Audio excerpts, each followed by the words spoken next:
I don't like to be kept waiting. I'm coming. Remember, Wookie loves you.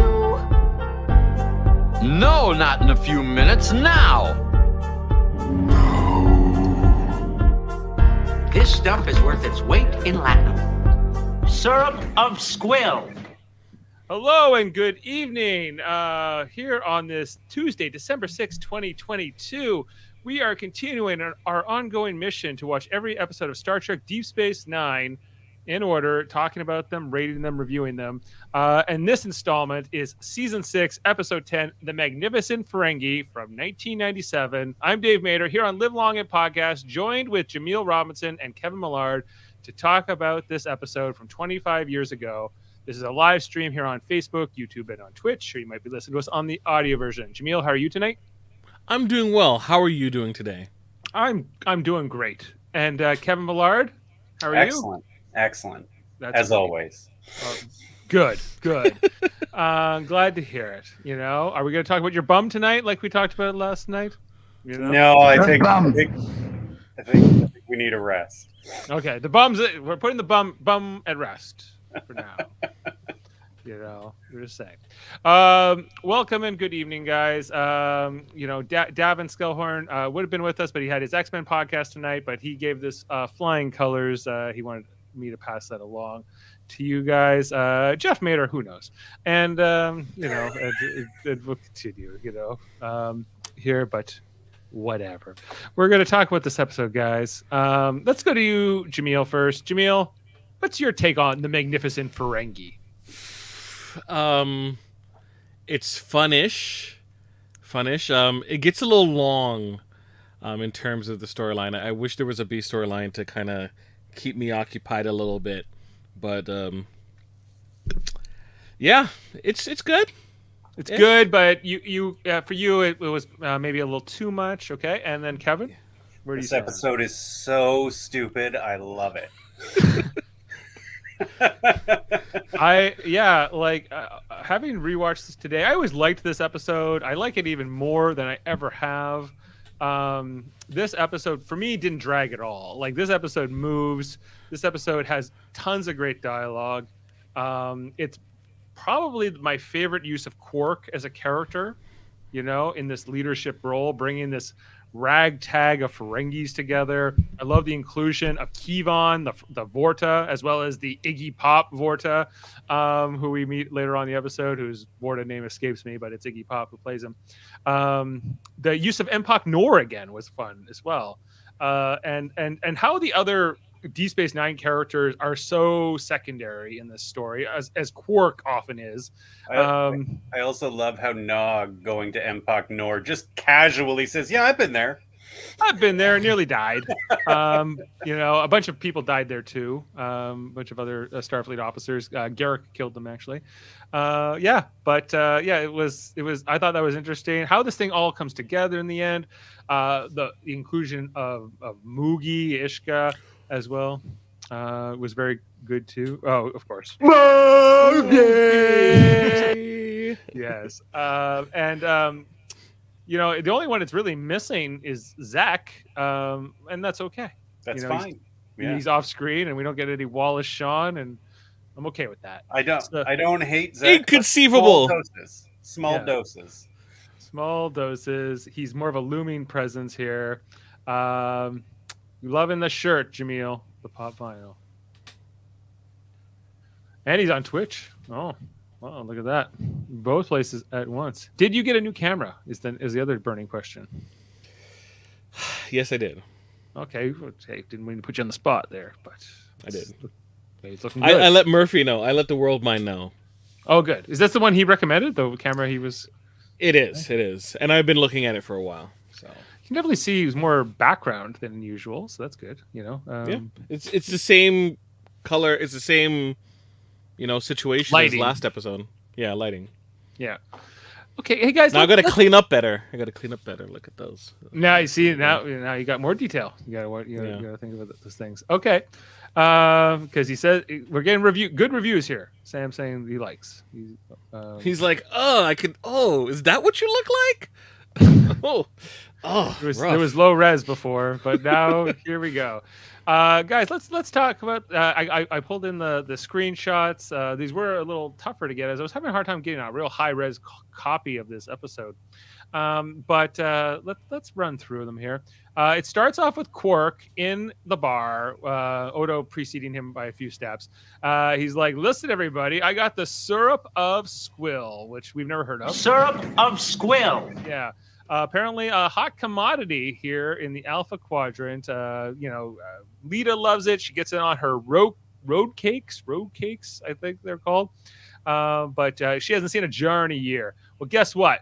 There's a drought on wherever this stuff is made, and or maybe not. Quark says no. There was a Ferengi rain slippers or something.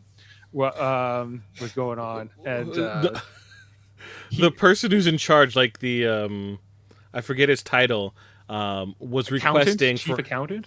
Yeah, was requesting Ferengi rain slippers, which doesn't make any sense if there's a drought. So right. I once did business with the nephew of the cousin of the stepsister of a friend of the secretary to the consortium's chief accountant.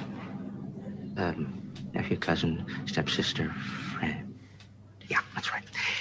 Yeah, that's right. Double check this.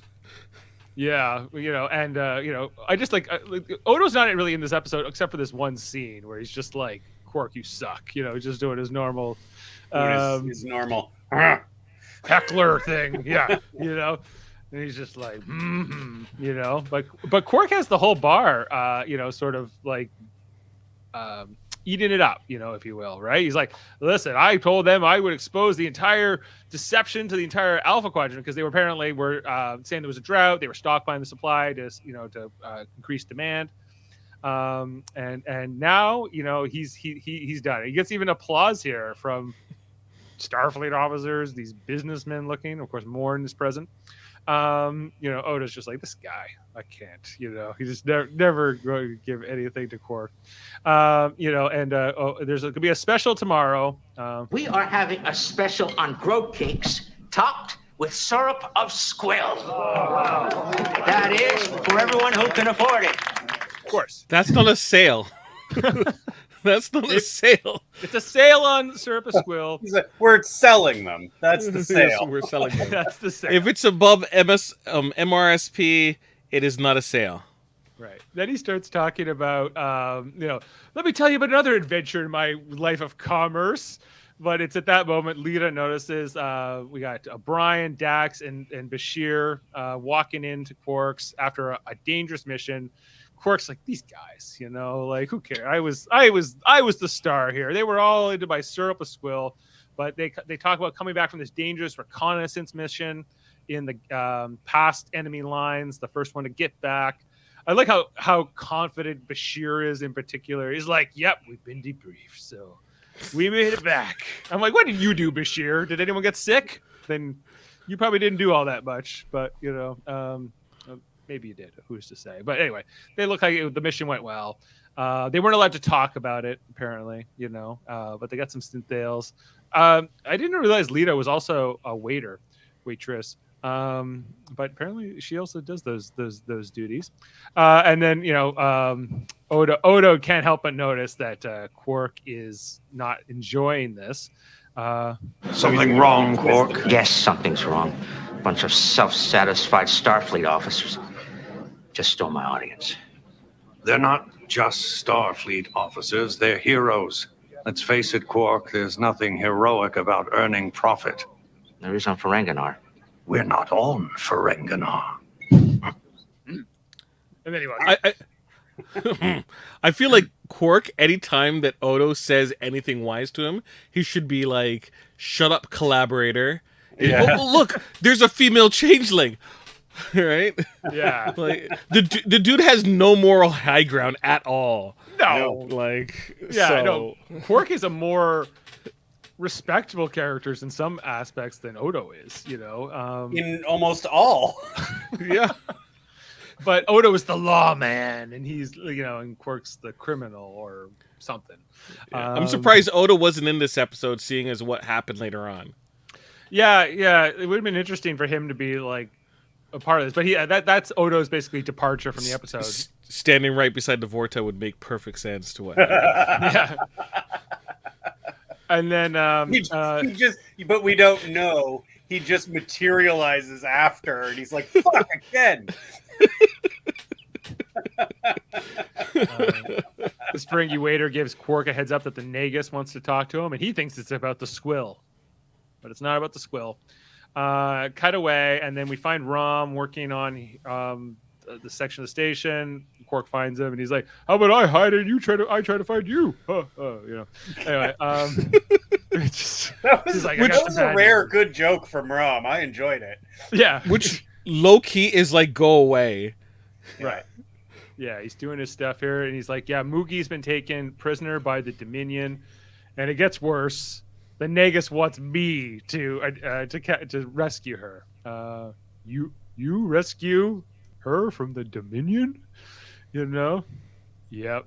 And that's the teaser segment, which holds up pretty well. I think that there's everything in here, and then coming right after the credits, we got this whole sequence where Quark and Rom have to work their way through all these Jeffries tubes or whatever the Deep Space Nine equivalent of these are, in the Magnificent Ferengi is titled.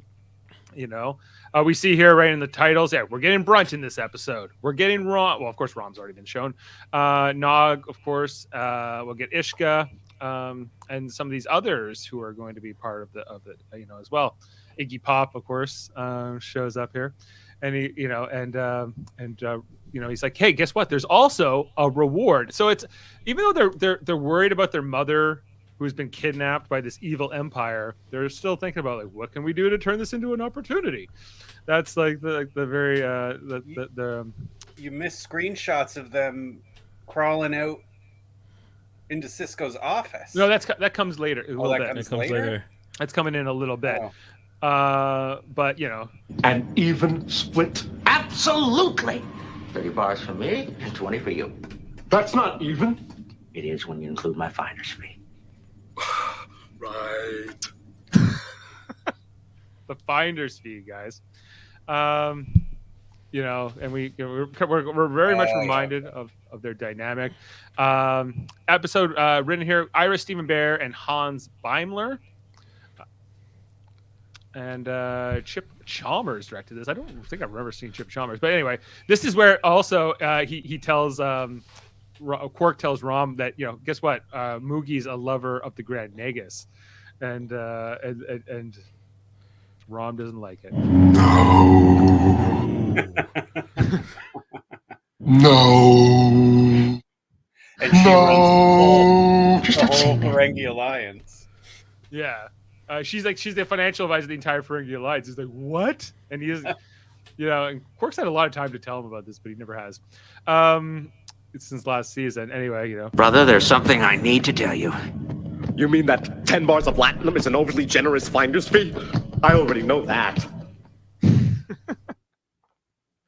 Oh, there's some good stuff here. Anyway, so they're talking here, and then they pop out, and who is it? Cisco. Which of course I pulled. May I help you, gentlemen? I was following you. You must have taken a wrong turn. It looks that way.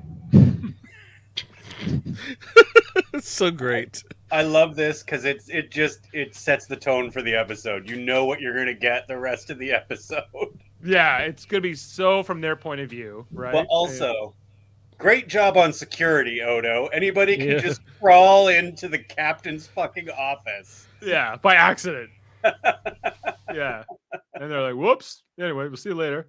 And I think even he's going like best law enforcement officer in the whole quadrant. I think I said once. I love Cisco has no questions either. Like, just fucking leave, guys. They're just holding his baseball, He doesn't even sounds like baseball. Through the door. It sounds like baseball. Yeah. Absolutely. Doesn't even let them leave through the door. Go back to the Jeffries tubes. Just go the way you came. And then they eventually emerge out here in like the habitat ring or whatever. But yeah, like it's he's like, hey, we're gonna have to try to save her. We can't do it alone, We don't need Nausicaa bring a Klingon. Humans? We'll just use Ferengi. Then we'll all die. No, we won't. Ferengi can be just as tough as Klingons. They can? Of course they can. They can? We're all gonna die. That's my favorite joke in the whole episode, I think. We'll just use Ferengi. Well, then we're all gonna die. But why didn't he take humans? Because Quark wants to prove something here too. He wants to prove that they don't need anybody else. But they could have gone the humans for less, right? Probably didn't have to steal the latinum, split the latinum. Yeah, well, humans probably would have had more competent help. Yeah, well, Jake Sisko, he's probably not doing much, but I think it's because of the what happened in the bar, right? Like, it is. Yeah, he wants to prove himself. Yeah, he's a hero too. There's nothing heroic about earning profit, so that's been what Odo's taunt is sticking with him here. He's letting Odo get to him, and he's like, "Okay, we're gonna put together a team." And the first one they go to is Nog, who's like, "I'm too busy. I'm a big important Starfleet officer, man." And he, with Rom's Mookie needs you. Mookie needs you, but you know how to fire a phaser. We need you. And I'm like, if you're gonna do an all Ferengi team, I think Nog's a good pickup here. Plus, he has the family connection. This is his grandmother, and we've never had an episode with, as far as I can remember, with Nog and Moogie in the same episode. I don't think so. So they don't have any on-screen history, but presumably they've met at some point. Never met before. Well, I don't know. I assume so. And so anyway, he's like, you can be Quark says to Nog, you can be the strategic operations officer. He's like, Commander Worf, he's a big job, so a little bit of a foreshadow to how this will go to his head when we get to the Valiant episode and the whole Red Squad thing, when he makes him a lieutenant commander or chief engineer, and that kind of gets to him at first, but he kind of snaps out of it. He's like, well, yeah, okay, I'm not a cadet anymore, but I am the bottom of the officer pool. I only outrank O'Brien. I rank O'Brien, and that's it. and cadets, I guess, but not even, because he'll meet anyone. He's like, anyway, the team is 2, and we're putting together. He's like, nope, you got 3 now. So the title, of course, based on the Magnificent Seven. They will only get to there will only be 6 Ferengi, I guess. If you Ishka being the 7th, if you will, and so it's interesting here. The next recruit they have, I love this montage, like how they're kind of going around getting the team together here. The next one is Lek, a new Ferengi character we haven't met before. Who I don't know if we get him again. We do get him one more appearance, Who do you want eliminated? We don't need any eliminators, Why call? Then why call an eliminator? He doesn't care about Latinum. He's like a hitman Ferengi, who just likes the thrill of things. I don't care about Latinum. He's like, oh, you're right. He is different. Anyway, he's like, hey, you want a chance to fight the Dominion? And he's like, that's cool. I'll take you up on that. So, interesting. I thought he's a fun character. What do you guys think of Lek? Oh, I like him. It's an interesting take on the Ferengi. Like, you don't see. It's almost like a civilian Klingon. You don't really see it. But sometimes, yeah. And the thing is, or anybody else, like a Romulan, I don't know, diplomat or doctor maybe or something. I don't know. This is a departure from what you would think of a Ferengi. Right, but presumably there are billions of Ferengis, and some of them are not into profit, and some of them are, and whatever, and so it's understanding that most Ferengis are one way probably, and most Klingons might be one way, but just like humans, we're diverse. So I liked this. I liked how they put the team together, and now they got the 4. The next one we come to this. He's doing his horseman sign. Yeah, he's got the 4. We're live. The Federation Starbase, where we find cousin Gala, who's only been meant.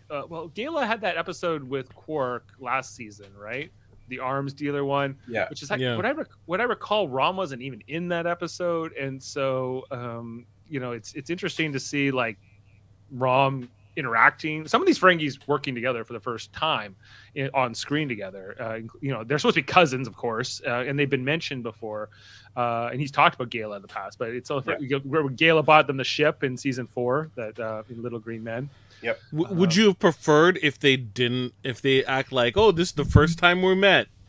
No, it's just that I'm acknowledging that there's not necessarily a history here with these characters, but they do a good job of making them feel like they all know each other, Okay. Really well, and maybe some missed opportunities, things in the past they could have set up better, perhaps, but that's okay because it looks really well here.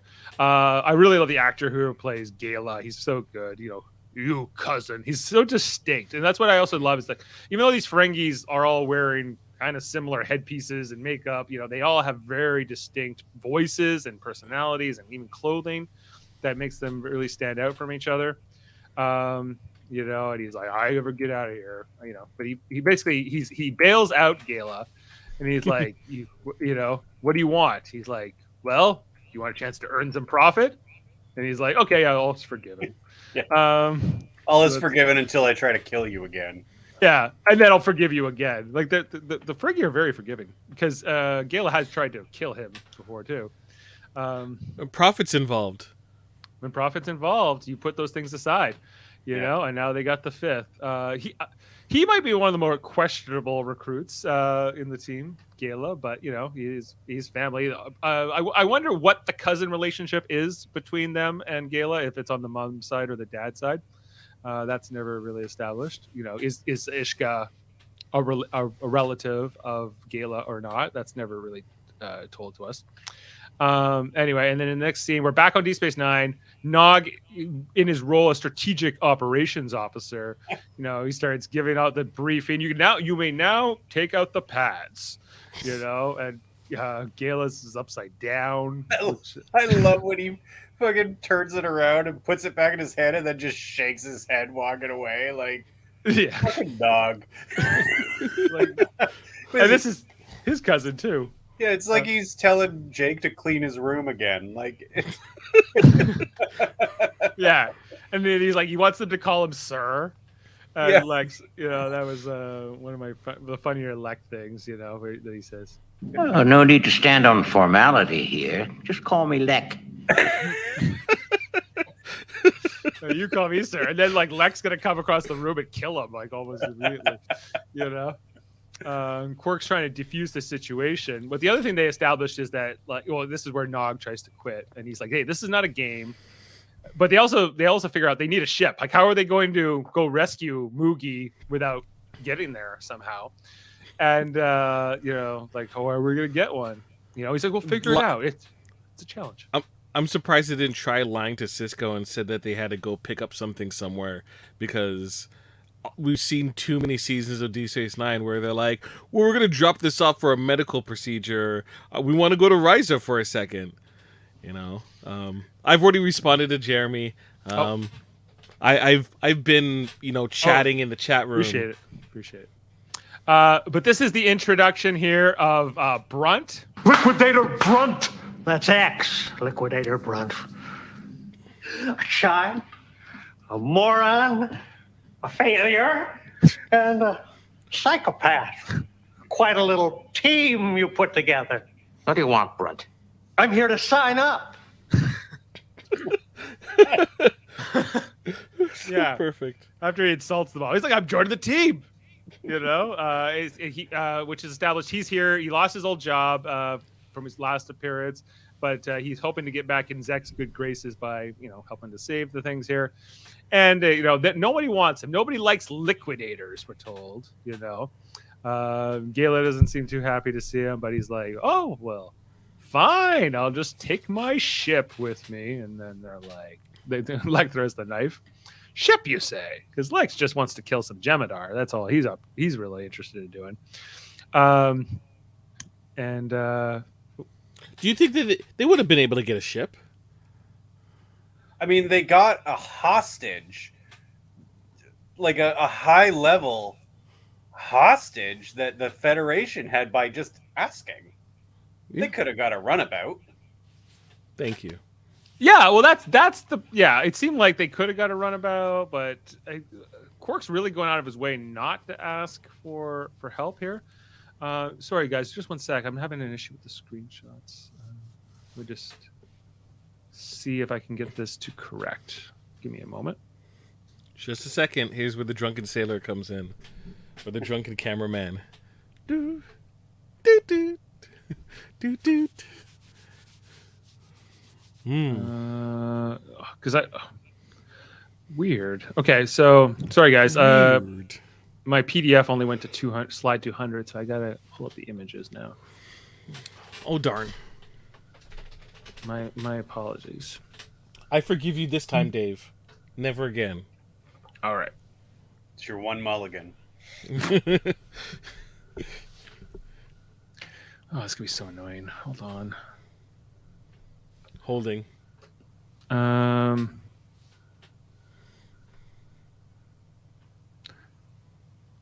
Talks amongst yourselves. Kevin, how you doing? Hey, I'm all right. I'm a little bored now that we don't have any screenshots. Fair enough. Grumpy Bear. Interesting choice to display. Yeah, Grumpy Bear, that's all me. Cool.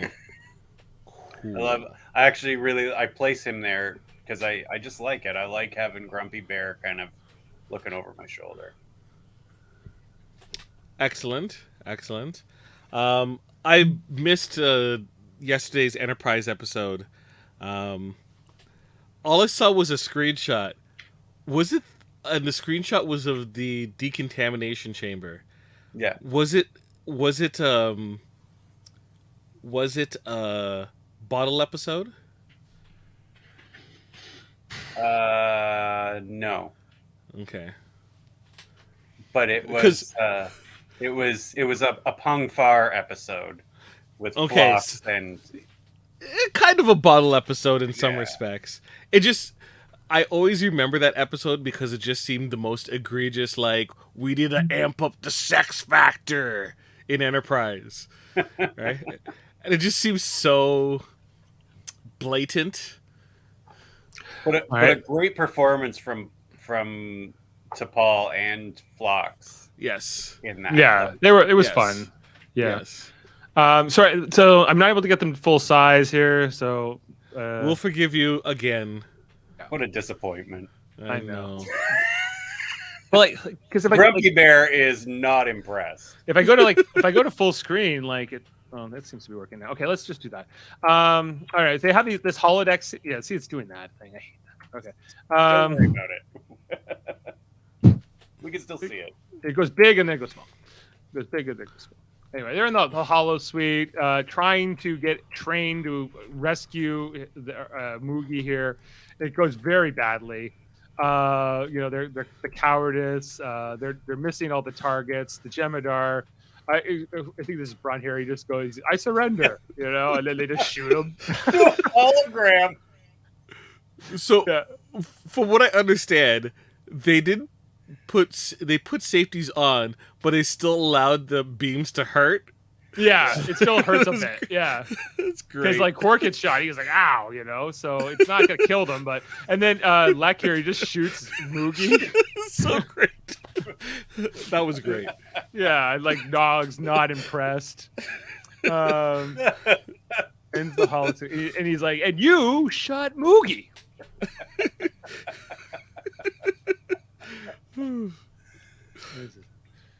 Oh. Why does it do that? Why don't you make all of the rest of it PDFs? Make it into. But you're gonna have to wait a few minutes. We'll take a pause. Because apparently I can only upload 200 slides at a time. Fair enough. So in the meantime, we can talk about the great programming that we have on the United Federation of Podcasts. That's true. Right now, and I'm not telling you to step away, but when you get the opportunity to, go to your favorite podcast catcher, right? And then check out X-Rated, the X-Men, the Animated Series Review podcast with Davin Scalehorn, right? They're reviewing, I don't know what episode, but I'm pretty sure this episode has an interview with the voice actress who plays Storm. You should check it out. Think you're gonna like it a lot. Speaking of, comic book inspired podcasts, we have the Graphic Histories podcast, right? With Andre, right? It's Comics with Andre. Huh? Yes. Yeah. Okay.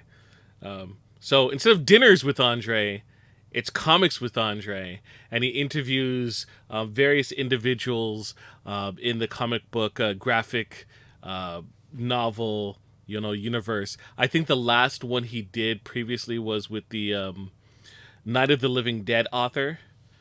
So you should check that out. That's good. And then speaking of the Living Dead, they're typically Hellbound, and you can listen to the Hellbound podcast with Alex Blackburn and Michael Chan, where they review horror movies. Currently, Michael Chan is in New York at a horror movie film festival. So you can he's away, but you can always listen to Michael on that, right? As they talk about films. But another podcast we have, United Federation Podcast, is Hold Up, which is a movie review podcast with Davin and the World Mind himself, Chris Murphy, as they have 3 movies, 2 presented by Davin and 1 by Mr. Murphy, right? And they compare to see, do those movies hold up? And up is definitely where you'll go, your spiritual rise, when you listen to the Supermator podcasts, right? Supermator Brothers podcast, when they review... We are brothers! We are brothers! You had that ready. I love that. I did. I had that on a hockey. Where they review reality television, various other programmings that you might find on television. Earlier this year... the much beloved Beatles, what is it called? Hold Up? Beatles. The Beatles Get Back. Get Back. I knew it was Hold Up, Get Back. Get Back. Great series of reviews there by Jeff and the man beside me, Dave. And the Shields brothers. And the Shields brothers. Sorry, I missed that. But tomorrow, right, which would be Wednesday, Survivor is on, and therefore the Supermator Brothers will be reviewing the new episode right then and there, so you should definitely check us out. It happens around 9:30, so check us out on YouTube, Twitch, or Facebook. All right? And Facebook has been getting a lot into video game coverage, and the best place to learn about video games is the podcast Let's Talk About Video Games with Sam Jerka, Paranoia, and Super Smash Bros. Seth. Right. Should definitely check that out. And I think I've gone through all of the podcasts. Did I miss any?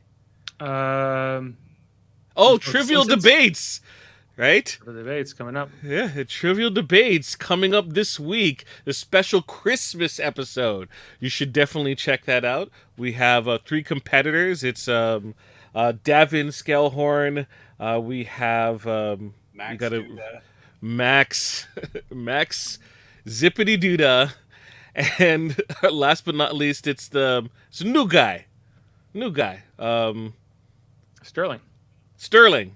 I say new guy. I know Sterling. Sterling is my undercover. It's the picture. It's just a picture. Wait, we call him Blackbird the Pirate now. Sterling is doing some undercover work in Australia for me right now. Taking a closer look at a person I know there. So yes, and there's no mystery to this, and that is the KBBL podcast, which is covering The Simpsons 1 episode at a time. They've just done the first 2 episodes, I believe, right? And the extra B is for BYOBB, right? So lots of B's involved. But I'm still trying to figure out what this extra B joke is. Like, I'm still trying to get it, because isn't it like the KBBL? there was an extra B in that. It was originally, the radio station is actually KBL, but the extra B is a mistake. And I've watched a lot of Simpsons episodes, but I'm still trying to understand. So that's the joke, and they just named themselves after the misnamed radio station. Right. And then every episode, the B will have a new meaning. Oh, okay. So when they have Dr. Nick, the B is for bargain. Call 1-800-DOC-DOOR. The B is for bargain.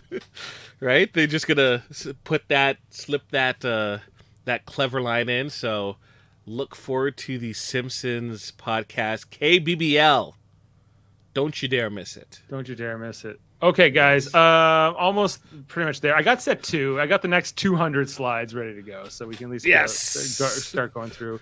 All right, let's walk through it. Yeah, so this is where we're he got shot here, shoots Moogie, and then you shot Moogie. What the heck? Well, I didn't want her. We were gonna rescue her, so let's get out of here. Quark has a real issue here at this part in the episode where he's like, we suck.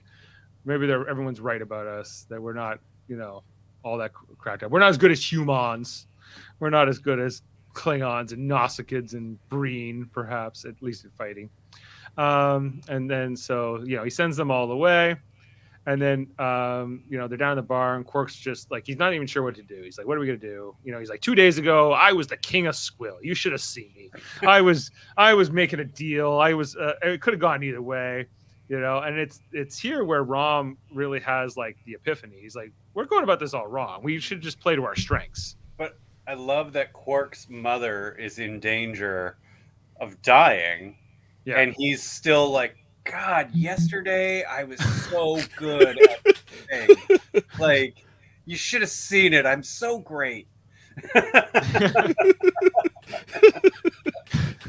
Yeah, it stays true to the character. Yeah, it stays true to the character.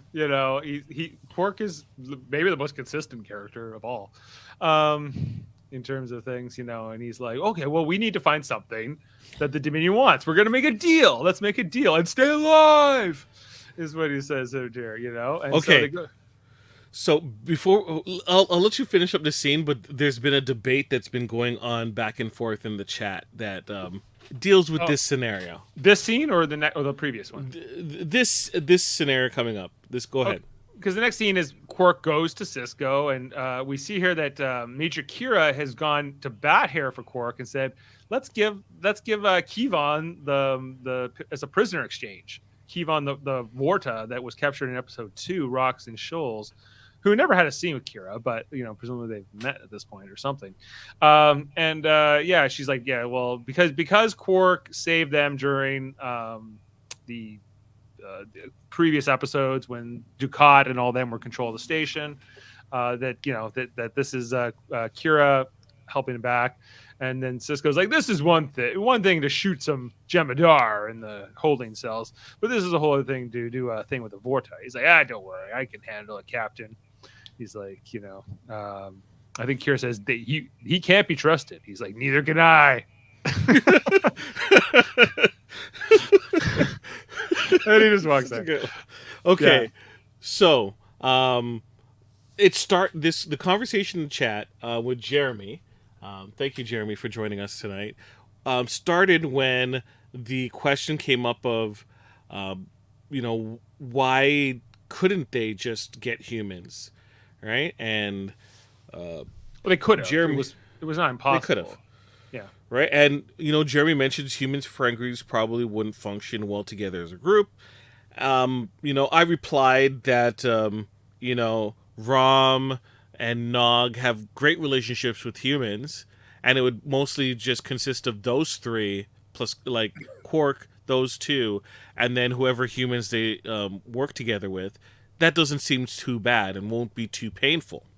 Right. Now, Jeremy mentions that he doubts the Federation wants to be associated with these guys. If they screw up, Nog will get in trouble if Cisco knew what they were doing.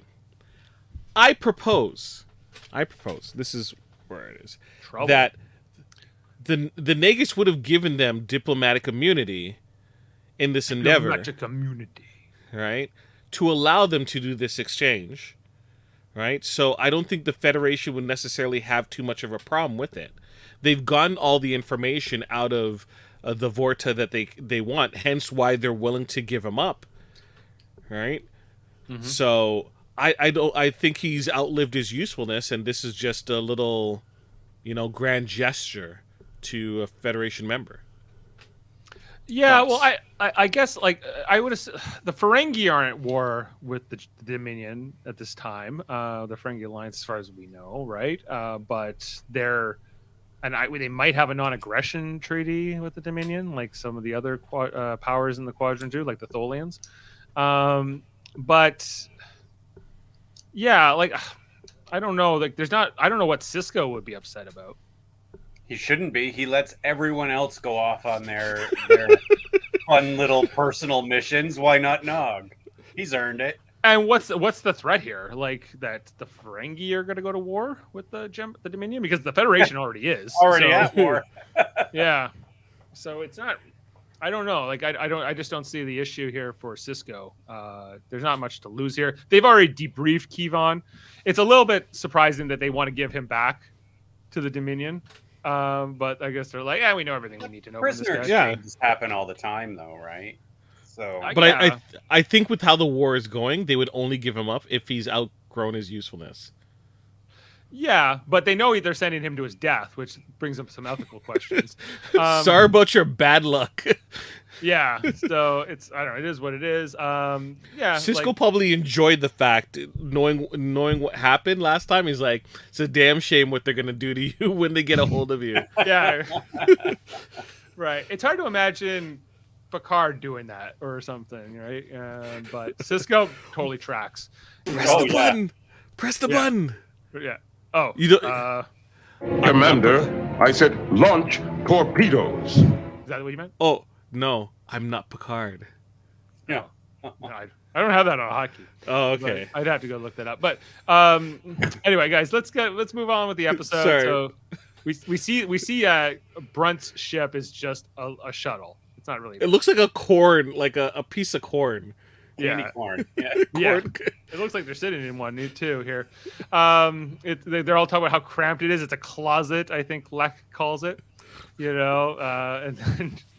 They're like, this is just a prisoner exchange. Why do they need us? Why do they need 5 of us to come along? He's like, well, he doesn't trust the Dominion, and neither do I. So they want the reward. So they're all here for the money. And then they show up. We don't even know. Actually, they don't even say Kevon's name in the previous scene. We don't even technically know it's going to be him until this reveal here. And like Rom's like, hi, nice to meet you. I'm Rom, and so. Kevon, and what Quark says first. He doesn't care. He's like, truer words have never been said. Which I was trying to get as a clip, but I ran out of time. And he's like, you just signed all your death warrants, trying to scare them because he knows, he's trying to get out of this. He'll try to escape later on in the episode from them. You're all going to be dead. The Jem'Hadar, the Dominion's going to track you down and kill you all. Anyway, I'm going to go take a nap in this other room. I love Kevon in this episode. Like, so good. Yeah. Yeah, he's like, you're all dead. That's like, don't even worry about it. Yeah, no, it's cool, and they're all a little bit unsettled by what Kevon says here. They're like, this doesn't seem good. They head over, and we see it's slide here. Yeah, Empok Nor, just floating there, sort of off its axis, I guess. They come in, and Nog's all Mr. Commando troops. The most soldier, I guess, next to Lek, who's not really a soldier but a killer. He's like, perimeter's clear. Tricorder says we're good, even though Tricorders wouldn't work with changelings, but that's okay. And the Dominion could never come through. And he's like, let's go to base camp. Let's all head to base camp. They're just like, screw you. He's like 10 slips of latinum from first man there. And, they all just start running. He's like, you shouldn't have to pay a guy to do their duty. And I just, of course, like, who you're dealing with here? These are Ferengis. Like, that just tells you Nog has spent way too much time with humans. Yeah, well, he hasn't really, other than being around his uncle and his dad, like, he hasn't, and I guess the other waiters, he mostly grew up around aliens, so yeah.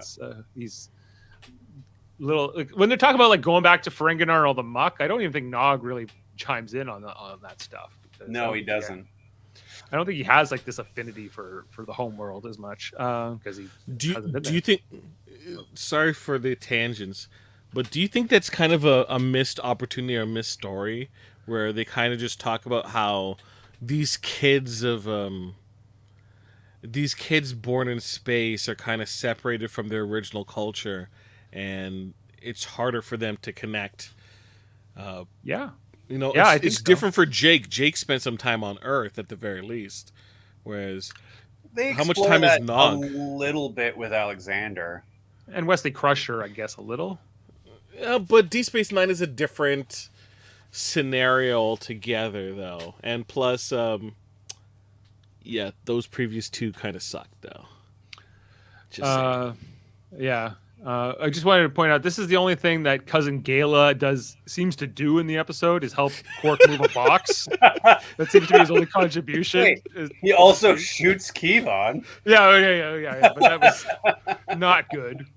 And they give him a gun again after that for some reason. Because he's helping him move barrels around. He gets Nog working on getting the sensors going, and he's like, Nog doesn't even want any money, and he's like, they've ruined you. And then Kevon talks about how he's going to be executed by the Dominion after a thoroughly unpleasant debriefing, which Quark's like, not my problem. I need my Moogie back. Whatever's going on with you guys is not my issue. But Kevon, he's such a slime ball, and he's so threatening and passive aggressive throughout all the scenes. He's really good in at creating this unsettling thing, even though he's just this guy in handcuffs for the most of the stuff. Anyway, they put him into another room. Oh yeah, and Lex like, can you tell me what's the best way to kill a Jem'Hadar? where do I aim that knife? They agree to the shifts. We get a little bit of a time jump here to watch, because it's like, we're gonna take 4-hour shifts watching Kevon as the prisoner, and they all wake up here on the floor, and we hear Gala screaming. Oh yeah. Yeah, and he's like, that's the other thing he does in this episode. Yeah, he's without Gala, this plan would have gone perfectly. Yeah, Gala's like you didn't need this guy, but maybe Quark felt like this is like helping him get back on his feet. Is this charity? I mean, they would still have Kevon, but there would be some boxes in the way. Yes, he wasn't there. If he wasn't there to help move boxes around, because that seems to be his main function. You can't even watch the prisoner. Yeah, even Quark looks at him like, "What the hell, man?" I vouch for you. Anyway, so there's like this whole running sequence where they're running through the promenade to try to get to the airlock, and Quark's running twice as fast. This sequence reminded me so much of Clue. Right, and all I heard, even though the music is pretty good this entire episode, all I hear is the Clue, where they go to like all the way to the end, and then they're like, "We gotta rush back." Like, I thought it was great. It was I like just the great energy, like way that this all plays out, and Kevon's trying to escape here, but he can't get the engines to work. Quark gets a drop on him. He's just like, damn it, going somewhere. Apparently not. Couldn't get the impulse engines to run. He says that he got Rom to disable them, and he's like, well, why did you follow me? He's like, because my brother's an idiot, and sometimes it doesn't work. So he's like, all right. So they get him going here, and it's at this point all the other Ferengi catch up just in time for like the alarm to go off. They hear the proximity alarm, and the Jem'Hadar coming in. Quark's like, to the infirmary, to base camp, wherever.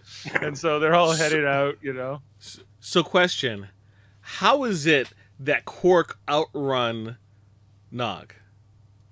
Yeah, well, he's just, I don't know. He left after. Quark was like the last one to run out of that room.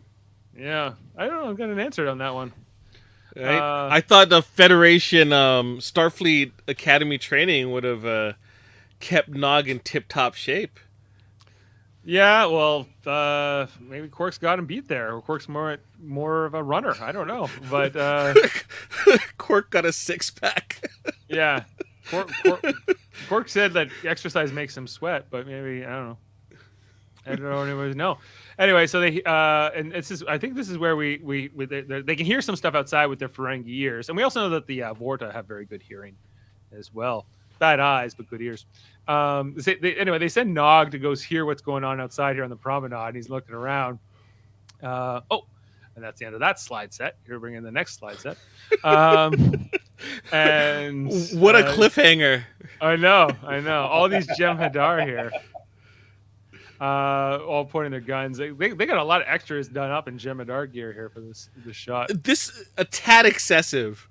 Yeah, all of them like, babe, take aim, and then he's like, Uncle, you gotta maybe help deal with this situation. And Quark's just, I like this part. This is right before the commercial where Quark's like, you can see the fear that he doesn't really want to be doing this, but he knows he has to push through, and find a way to make this work, and not succumb to fear, and they're like, okay, well, I think Brunt nominates Quark to be the one to go negotiate with the Vorta, and he's like, Kevon says they're gonna kill us all, like. I'm trying to save all our necks, but he's not really. But because it seems like the other Vorta, the Iggy Pop Vorta, seemed sincere, like he was going to follow through with the deal. Yeah, but we know why. Why? We learn later on why. Because he enjoys speaking to Moogie. Oh yeah, he wants to learn more about the cream or whatever. Yeah. I love that. Unfortunately, I'm going to have to kill you. If your son doesn't show up in the next 2 minutes, I'm going to have to kill you. And I just like here, like them walking up. See, you got the just Quark kind of looks at Rom, looks at Nog, and then heads down. Right down, they're not Starfleet command. Well, Nog is, but the other two aren't. And Quark's the least heroic of these three, but he's coming up face to face here, and we got the Iggy Pop Vorta as mentioned here. Ferengi, I don't like to be kept waiting. I'm coming. Yeah. I love this performance. I love the way his voice in this, the way he talks. This is one of my favorite Vorta. We only get a couple of them in the show, but he's one of them. But yeah, really fun. He's Quark says hi to Kevon is probably my favorite Vorta because he's over it all the time. He's just like, It's also interesting that like Jeffrey Combs is in this episode. It's Brunt, not being Wayoon, but you got this other guy here, so he's having to deal with the Vorta. Do you think it might be in details discovered by Dave, but do you think that Jeffrey Combs was supposed to be the Vorta, and then they're like, oh, we got a guest spot, and we're gonna give it to Iggy Pop? Jeffrey Combs is already playing. I think they needed a Vorta for this episode, and Iggy Pop, I think he wanted to be on Star Trek, and I think this is how it ended up. This is the role he ended up getting. And so, what band is Iggy Pop from? Iggy Pop is the name of the band? No. Davin would be angry at you. It sounded like you were Googling. Well, but I'm not. He's called the Godfather of Punk. He was in the band called the Stooges. Yeah, it's Stooges. Okay. Anyway, but I'm not a big punk guy, but it was really cool, and they have this whole negotiation. He's like, "Whoa, your people have a reputation for cunning. Perhaps one day you will take your place among the Dominion." He's like, "Yeah, maybe. Who knows? I think it's possible." Such a great answer. It's such a Quark answer. Too, because Cisco be like, not on my watch. Surrender to the Dominion. Give me a break, right? And Quark's like, maybe we can make a deal. Maybe we can make a deal. Who's to say? Like we'll deal with that when we get there. But yeah, I think there's a long parlay here, and then like how do we know that she's not a changeling? Yeah, you got to send all your Jem'Hadar away. You got to do all these things. And then, like, Nog comes up here and, like, cuts her hand with a knife. Iggy Pop is just like, whatever, let's see how this plays out. This should be fun. I guess he wants to learn. He wants to learn. part of like the fun of this episode is that the Vorta, the Jem'Hadar, they're not taking the Ferengi very seriously, right? Which is what ultimately is their undoing, and why Quark gets the win here in the end, you know. Anyway, they cut her hand. Oh yeah, that's blood. You know, he's like, well, maybe I need to slap you on the head or something, Nog. No, she says, I'm gonna let's see if you're a changeling. He starts beating him on the head. And I love Rob's like, that's not how you check. Yeah. Oh. And then she's like, give me the knife. Give me the knife. Yeah. And I was like, since we never had a scene here with Nog and Moogie before, but I like their first scene together here. That's great. Yeah. You know, and they're like, hey, let's go. He's like, you got some time here. Anyway, so whatever. We'll send the Jem'Hadar away. And this, yeah, we got the line here from Moogie. Remember, Moogie loves you. And then the next thing they're like, and it was so good. Quark was talking to the Vorta, and he told him what, you know, and they're all like having this huge celebration about how awesome it was. And they're all kind of going around. And then this is where Rom blurts out that, you know, the ward is bigger because they all think that they're splitting 20 bars allotted them, but it's actually 50. And they all get, you know, really angry here when this is revealed. I think Lek, you know, you're cheating us, you know, and all the disagreements break out here. And ultimately, it's Gala who's like, you've had this coming a long time, cousin. And he just points the phaser at him. Right. Like, so ridiculous. Yeah, and they just shoot. Keep on. This is one of the best things, too. And you don't even care because Keepon's such a scumbag, even for a Vorta. And like you're just like, oh, okay. You know, and he's just like, I hate the Ferengi. And there's them all like piling over here, like, and them looking at Gala like, you idiot, why did we bring you here to move boxes? So they're screwed now. Nog's trying to do some medical on him, but they can't revive him, you know. And then they're like, what are we gonna do now? Gala wants to surrender and hope that they let them live. I think Rom wants to hide, and Brunt says let's run or something like that. And Rom, Quark's like, we're not doing any of that. You know why? Because we're Ferengis, and we're gonna get this done. And Nog, well, it's official. This man is dead. You know. Thank you, Dr. Nog, I think is what he says to him. But then they're able to like suddenly get like him some moving, like they're able to, you know, Frankenstein him or whatever, Weekend at Bernie style, and get him going here, like with the neural corticals or whatever, get him moving and stuff. Get me more neural stimulators. I think that the episode is missing Weekend at Bernie's kind of short clip. That's what's missing from this episode. Yeah, and then this is when Iggy Pop shows up. And he's like, "Okay, it's time for the prisoner exchange." He's like, "Well, we got a couple scans to run," and you know, Quark's just trying to stall, and Iggy Pop's having none of it. You know, no, not in a few minutes. Now, yeah, let's go.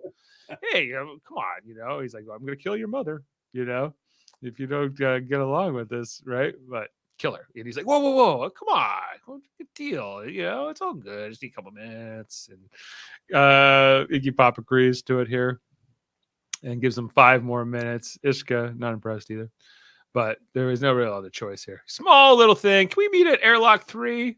He's like, what's wrong with the promenade? You know, he's like, well, you know, my ship's on number 3. I got to get going here. And he just keeps giving in. He's like, okay, fine. Well, I think this Vorta, I think he's gaining a respect for Quark. Like, because Quark is telling him all through, like, why, like when he says, why airlock 3? Well, that's where my ship is, you understand. Yeah, you get it. He's like, oh, but it hurts me that you don't trust me. You know, he gives a little bit of the Wayoon thing. He's like, yeah, but he's also kind of amused at Quark. Like, he's like, all right, this guy's all right. Yeah, he's like, whatevs, you know. He's like, sign of the times. You know, what are you gonna do? Anyway, so and they got Kevon revived in a sort of sense, you know, despite the big phaser burn in his chest. Anyway, so they they got him going here. They're all happy, and this is where she's like talking about the cream or whatever. She's like 3 times a day. Oh, we're on to the next set. What a cliffhanger. And then yeah, he's like, oh, I would love to talk to you about it. He's even talking about the diversifying his portfolios and whatever. He's like, I would love to talk to you more, but if your son doesn't show up now, I'm gonna have to kill you. I like it. He's just casually threatening, and then shows up here with Kevon. He's like, all right, I've been ready for hours. Some of these lines he delivers, I love it. And they're like, okay, let's do the exchange. Oh, he gives her the look. Let's go. And yeah, we see Nog here. He's got the remote control. He's going along. And he's like, Kevon is walking all like crooked, like Iggy Pop. Like, oh my God, what did they do to him? It's one of my favorite parts. Yeah, and then like they don't really figure out that there's something amuck here as soon as maybe they should, but they're just going along, and then they get Moogie, and he just Kevon here just walks. Oh yeah, Quark has a big smile right before he walks into a wall, and he kind of figures it out here. And then like, okay, duck everybody, and all of a sudden Lex shows up with the throwing knife, throws it right into the Jemedar's chest. He goes down, and then this other guy, Rom, takes him out. I'm like, sure, boom. And then and then it's over. Really, they got the Vorta. Hey, can you turn him off, please? And they can't get Kevon to stop walking into the wall. Yeah, I love they all start laughing at like because Kevon just keeps walking into the wall. They're like, what ass? Let's just leave this for the Jem'Hadar to find. Now we also we found out earlier in the episode, because they capture Iggy Pop here, and we find Kevon had mentioned that the Vorta are supposed to commit suicide. They have some kind of thing in their neck that lets them die if they're captured. He also doesn't observe this seemingly, and allows himself to be captured. So. Even though he was here to pick up a Vorta that was guilty of that. Have we had the Rogue Wayoon episode yet? No, that hasn't happened yet. But yeah, like how they commit the suicide, that they hadn't necessarily figured that part out. But they're like, hey, well, the Federation gave us a Vorta, so let's give him back one.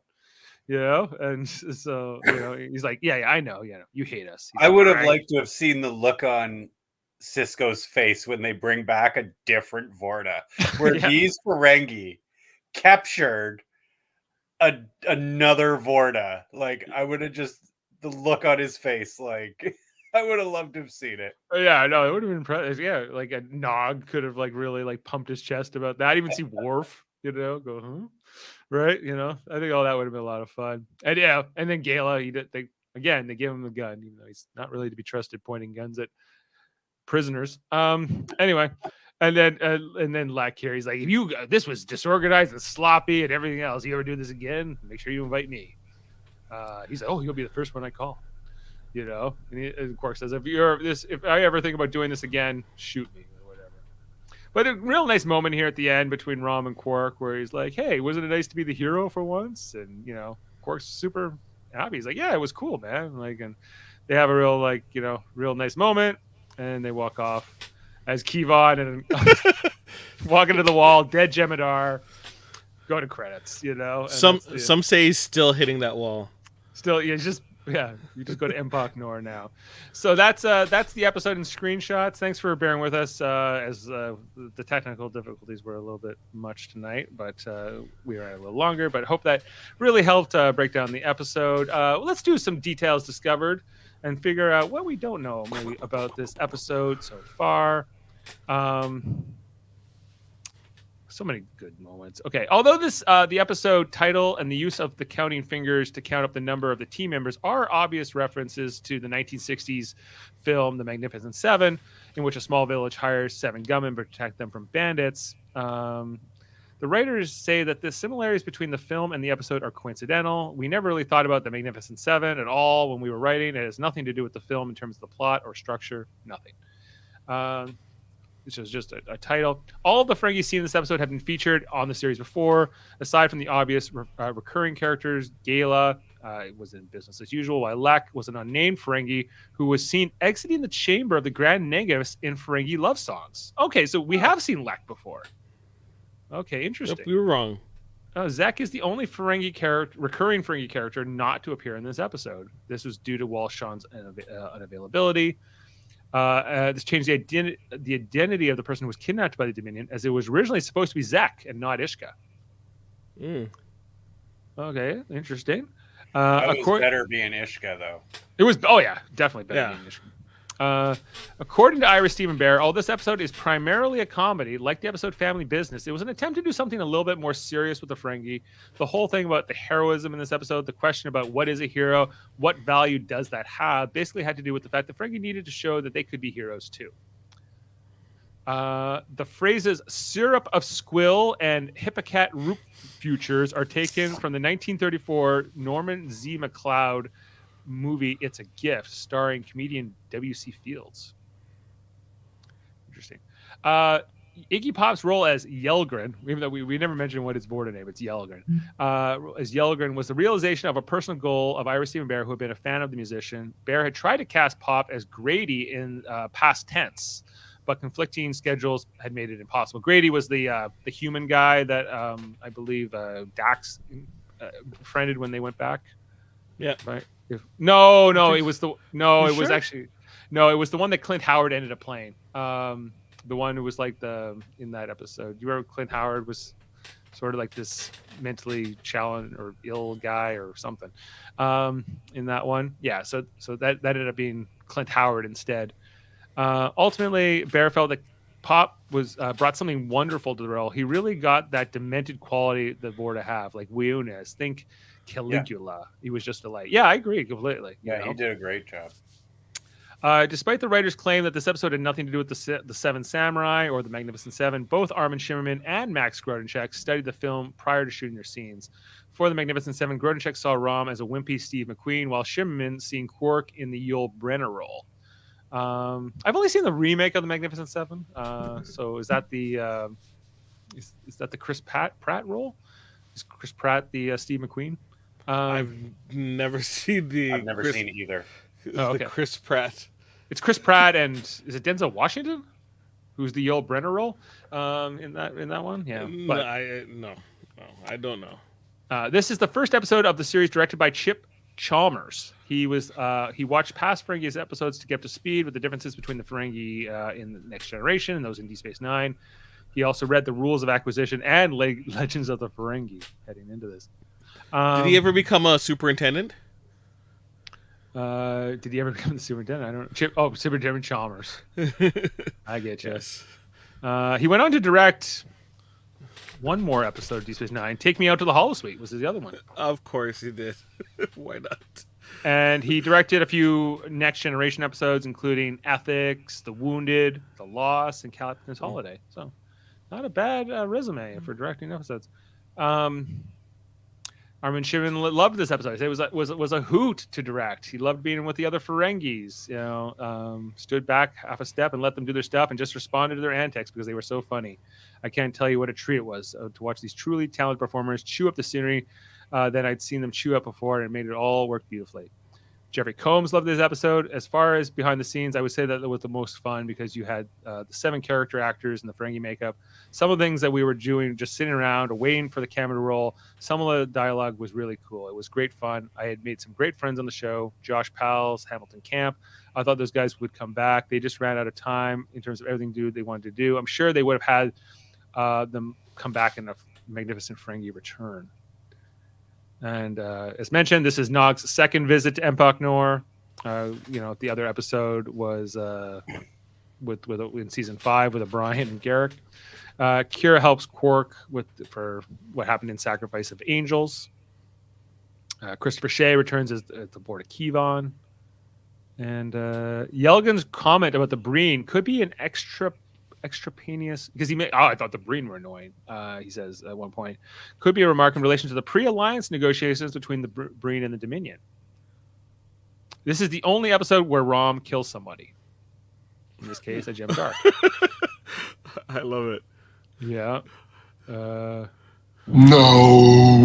Yeah. did. You did. Michael Dorn does not appear in this episode, though Worf is mentioned briefly. Other than Quark and Cisco, none of the other regular cast are in more than one scene, while Dax, Bashir, O'Brien, Odo seen only in the teaser, and Jake Sisko does not appear. Hey, watch it. Sorry, Jake. And this is the first episode in which Quark, Rom, and Nog and Ishka all appear. What? And the alarm sound programmed by Nog is a high-pitched variant of the red alert sound used aboard the Intrepid-class starships. There you go. If you didn't know, now you know. All right, those are the details discovered. Let's get to the ratings, everybody. Ooh. I've already rated this episode, but we'll see if it's... Let's see those ratings. Okay, so... Jeff not here. Jaemeel, you go. I went 10. Wait, I'm going 10. Wait, what? This is a 10. What? It's a 10. Oh my gosh. It's ridiculous. Okay. I'm going to give it an 8.8. 8.8. Well, I'm not that far off. I'm only 1.2 points ahead of you. Yeah, there's a big difference to 10. Come on, Kevin. Where's this? I'm going to go 9. 9. Okay. You're Rational Kevin. Rational Kevin. Davin gave it a 10 as well. So this is a 9.5 as of this moment. Jeez. Currently in the ratings. Just gonna give it a 6. Probably. Yeah, Jeff hates the Ferengi stuff. Yeah. Well, he's not here, so right now it's one of the top episodes ever. So this is what you get. It is good. I always look forward to watching this one. It's a good episode, but it is not a 10. No. It's a 10. It's a 10. There's different things. I know there's different things. Okay. Sure. Okay. So just looking ahead to the next episode, guys, is called Waltz. And this is the episode with Ducat and Cisco in a cave, Evidence! Yes. It's gonna be great. It's I started watching this episode and I'm excited to rewatch it again. Yeah. It's been a while since we've seen Ducat and get him back, and it's great. It's a great episode. Can't wait for it. But I loved this episode too. I imagine I'm gonna give that one a 10 as well next week. Dave, listen to yourself. We got to make up for this 1.3 here at the Resurrection, Jaemeel. I'm sorry. You make a terrible episode. That's what you get. I know. Well, they made a great episode in this one. I would go on maybe to say the Magnificent Ferengi may be one of the best bottle. I would qualify this as a bottle episode because they only use existing sets, other than the shuttle, like the Ferengi shuttles, like the one exception, and no exteriors, very few guest stars. Well, recurring stars. Like Iggy Pop's really the only one we haven't seen before. So, and they're just using Empok Nor is just a redress of the Deep Space Nine set. So, I don't know. I think this is one of the best episodes in this season for sure. It's okay. It's a good episode. It's a good episode. I just 10. It's what it deserves from me, But you gave 8.8. It's okay. It's okay. Which is still a good score. It's a really good score. Yeah, strong episode. I can't wait for Waltz. And we are just under halfway through the season 6 now, guys. So lots more to come. I can't think about the end of the season. I just got to focus on what's coming, episode by episode. Episode by episode. Yeah. All right. Well, I think we can. We're definitely at late tonight in our review of the Magnificent Ferengi. We hope you liked this episode too, or maybe not. Let us know in the comments what you like, what you don't like, if you've been rewatching Deep Space Nine, what you take away from this. Make sure to subscribe, share our podcast. You need to know also we do all kinds of other podcasts here. If you didn't know, we do this Deep Space Nine one, which we've been doing for almost 3 years, and we knew it would take us a long time, but we're also working on Star Trek Enterprise. Kevin and I and Jody Simpson and Adam Woodward's on Mondays, covering that show, going through episode by episode, much like this. And we are just wrapping up season 2. That will end up next week. We're going into the Xindi arc, so lots to talk about there. But yeah, it's been fun. We also talked new episodes. This Thursday, we'll be talking about the newest episode of Star Trek Prodigy. It's called Ghosts in the Machine. I'm looking forward to that. I looked at some cool images were shown for preview of this week's episode. So I'll be on with Jessica Chan, Davin Scalehorn, 8:30 Eastern on Thursday to talk about that episode. We also have Star Trek Radio Theater coming up. We will be doing our next live recording on Friday, December 16th, 2022, 9 p.m. Eastern. We got Jodie playing God, if you didn't know. We also got Jaemeel Robinson playing Scotty. I'll be McCoy. We got Kevin as a Klingon and John. We got Jeff's going to be Chekhov in this one, as well as some other guys. My wife Jane playing a Romulan. We got Maud as Sulu, Adam Spock, Murphy as Kirk. You gotta love that mountain, and Davin as Cybok, Michael Chan and Mott and Ashley Millard. It's gonna be amazing. Check this out. Plus the edited version to come as well. And we're also gonna be doing another Star Trek Radio Theater of a Lower Decks comic book in the near future. It's got Dracula in it and all kinds of stuff. So whenever Davin gets that script together, we're gonna get together and record that. So that's going to be a lot of fun. You should also check out, of course, the Locutors of Trek episodes here on Live Long and Podcast. Where's my Locutors logo when I need it? We just did the Geek Tall Challenge, the Klingon Trivia Challenge this Sunday. You can check that out. I went head-to-head with Dave Pugsley. We had Galrod looking at that. And we already kind of did all the plugs for the different shows already, like in the United Federation of Podcasts, but KBBL, the Simpsons podcast, Super Mater Brothers, the Hellbound podcast, and Trivial Debates, as well as Hold Up, the X-Men show, and the Graphics History podcast. Lots of great podcasts. Hellbound. I mentioned Hellbound, didn't I? Hellbound podcast Wednesdays. Alex Blackburn, Michael Jan. Sometimes Jessica Chan as well. Okay, and let's talk about fighting games. Sam Jerka. So, all right. Well, we're going to head out, guys. Thanks so much for being with us tonight. And we'll go out here on a quote. All right. We'll see you next time. Live long and podcast, everybody. This is the sloppiest, most amateurish operation I've ever seen. If you ever do something like this again, count me in.